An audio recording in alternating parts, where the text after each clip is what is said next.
Yaxshimisiz? Rahmat. Sizga bitta iltimosim bor edi. Erim bilan kelgandim. Ha? Erimga homiladorman deb aytgan edim. Men 5 yildan beri homilador bo'la olmayapman. Erim ajrashaman deyaptilar. Oilamiz buzilib ketmasin, iltimos sizdan. Homilador deb ayting, erim kirganlarida rozi qilaman sizni. Oilamni saqlab qoling. Iltimos sizdan. Mana pul. Meni boshqa bezovta qilmang.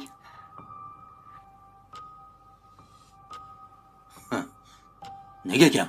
Boshqa pulim yo'q. Bor tillarni sotib olib keldim. Oltin balo bor-ku. Undan so'ra. Nimaga undan so'rarkanman? Bo'lmasa o'g'lim oldiga boraman. U sizni o'g'lingiz emas. Buni yaxshi bilasiz. Bilaman. Endi buyoqqa meni pul bilan ta'minlamasalaring, o'zlaringdan ko'rlaring. Bo'ldi. Meni sizga oxirgi gapim shu. Menda ortiqcha pul yo'q. Borimni sotib olib kelib berdim. Boshqa bezovta qilmang meni. O'g'limni yoniga ham yaqinlashmang. Yaqinlashmang. Bu yoqda bir gap bor. Xo'sh, mana.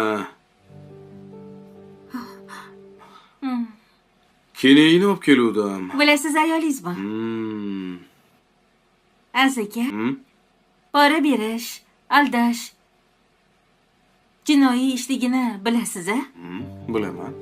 Endi men jinoyatga qo'l urmoqchi emasman. Aldamoqchi emasman. Kelinoyim ham jinoyatchi bo'lib qolmasinlar. Mashitga pora qo'ydilar-da. Xo'jayinimga homilador deb aldang dedilar. Nima deganingiz bu, voy? Yo'q-e. Bo'lmagan gap. Azaka, meni kechiring. To'g'risini aytaymi? Bu hammasi sizni sevganim uchun. Azaka, men sizga o'g'il tug'ib beraman. 7 ta o'g'il tug'ib beraman. Ra'no tug'ib bermagan-ku. Yetar.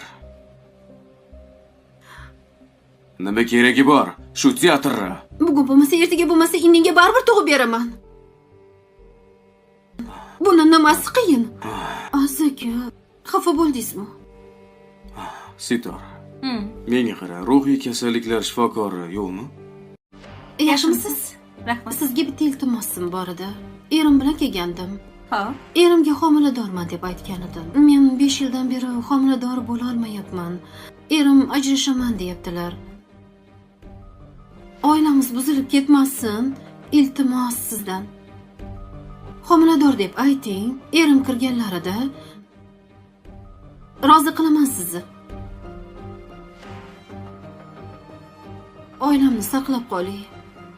Iltimos sizdan. Mana pul. Meni boshqa bezovta qilmang.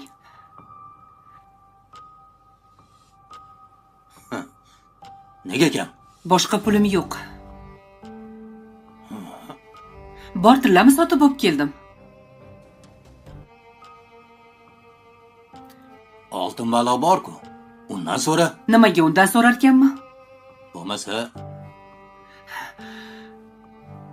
o'g'lim oldiga boraman. U sizni o'g'lingiz emas. Buni yaxshi bilasiz. Bilaman. Endi buyoqqa meni pul bilan ta'minlamasalaring, o'zlaringdan ko'rlaring. Bo'ldi. Meni sizga oxirgi gapim shu. Menda ortiqcha pul yo'q. Borimni sotib olib kelib berdim. Boshqa bezovta qilmang meni. O'g'limni yoniga ham yaqinlashmang. Yaqinlashmang. Bu yoqda bir gap bor. Xo'sh, mana. Kelayni olib keluvdim. Bilasiz ayolingizmi? Azaka, Hı? pora berish, aldash, jinoiy ishligini bilasiz-a? Bilaman. Endi men jinoyatga qo'l urmoqchi emasman, aldamoqchi emasman. Kelinoyim ham jinoyatchi bo'lib qolmasinlar. Mashitga pora qo'ydilar-da. Xo'jayinimga homilador deb aldang dedilar. Nima deganingiz bu, voy? Yo'q. Bo'lmagan gap. Aziz aka, meni kechiring. To'g'risini aytaymi? Bu hammasi sizni sevganim uchun. Aziz aka, men sizga o'g'il tug'ib beraman. 7 ta o'g'il tug'ib beraman. Ra'no tug'ib bermagan-ku. Yetar. Nima keragi bor? Shu teatrni. Bugun bo'lmasa, ertaga bo'lmasa, inningga baribir tug'ib beraman. Buni nimasi qiyin? Aziz aka, xafa bo'ldingizmi? Sitor. Menga qara, ruhiy kasalliklar औरिफ को लग रहा था कि वो दुनिया का सबसे बड़ा शातिर इंसान है, लेकिन वो एक बात भूल गया, सच्चाई की चाबी हमेशा वक्त के पास होती है और इस बार वो चाबी बानो के हाथ लग गई। एपिसोड 114 में जब उस खुफिया कमरे का दरवाजा खुला तो सिर्फ एक कमरा नहीं बल्कि औरिफ की झूठी शराफत का जनाजा बाहर निकला। औरिफ के चेहरे पर जो खौफ था वो किसी डरावने ख्वाब से कम नहीं था। वो शख्स जो 113 एपिसोड से बानो की आंखों में धूल झोंक रहा था, आज खुद अपनी ही बनाई हुई तारीकी में फंस गया है। और बेशर्मी की इंतहा देखिए, सबूत सामने होने के बावजूद औरिफ अब भी कह रहा है, ये वो नहीं जो तुम समझ रही हो। औरिफ साहब, पूरी जिंदगी झूठ पर खड़ी की है, अब तो सच बोलने का हौसला पैदा कर लो। सासू माँ का किरदार देखकर तो ऐसा लगता है कि मुनाफिकत ने इंसान का रूप धार लिया हो। एपिसोड 114 में जब उन्होंने देखा कि उनका लाडला बेटा पूरी तरह फंस चुका है तो उन्होंने बानो को समझाने के बजाय उल्टा उसे ही खानदान की इज्जत का दर्स देना शुरू कर दिया। तौबा है, बेटा घर को जहन्नुम बना दे तो वो मर्दानगी और बहू हक मांगे तो वो बदतमीज। सासू माँ का उन सबूतों को जलाने की कोशिश करना साफ दिखाता है कि वो ना सिर्फ औरिफ की गुनाहों से वाकिफ थी बल्कि वो इस घिनौने खेल में बराबर की शरीक हैं। वो बानो की अना यानी प्राइड को कुचलना चाहती हैं, लेकिन वो भूल रही हैं कि बानो अब वो पुरानी सब्र करने वाली लड़की नहीं रही। बानो की इस एपिसोड में खामोशी और ठंडापन किसी तूफान से कम नहीं था। वो अब ना रोती है ना चिल्लाती है, वो सिर्फ वार करती है। उसका औरिफ से ये कहना कि तुम इस घर से कहीं नहीं जाओगे, तुम यहाँ रहकर मेरी नफरत की आग में रोज जलोगे, औरिफ की किसी मौत की सजा से कम नहीं था। बानो ने उसे घर से निकालकर आज़ाद नहीं किया बल्कि उसे उसके अपने ही झूठ के कफस यानी केज में कैद कर दिया है।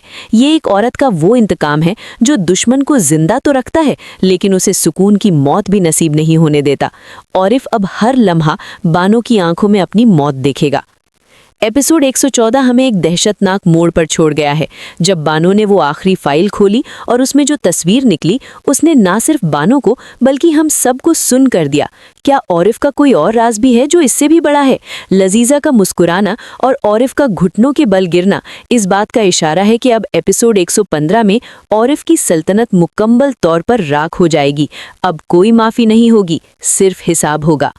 धमाकेदार शुरुआत। दोस्तों, औरिफ का गरूर मिट्टी में मिल गया। एपिसोड 114 में जब उस खुफिया कमरे का राज फाश हुआ तो औरिफ के होश उड़ गए। वो शख्स जो खुद को मास्टरमाइंड समझता था आज अपनी ही बीवी के सामने मुजरिम बनकर खड़ा है।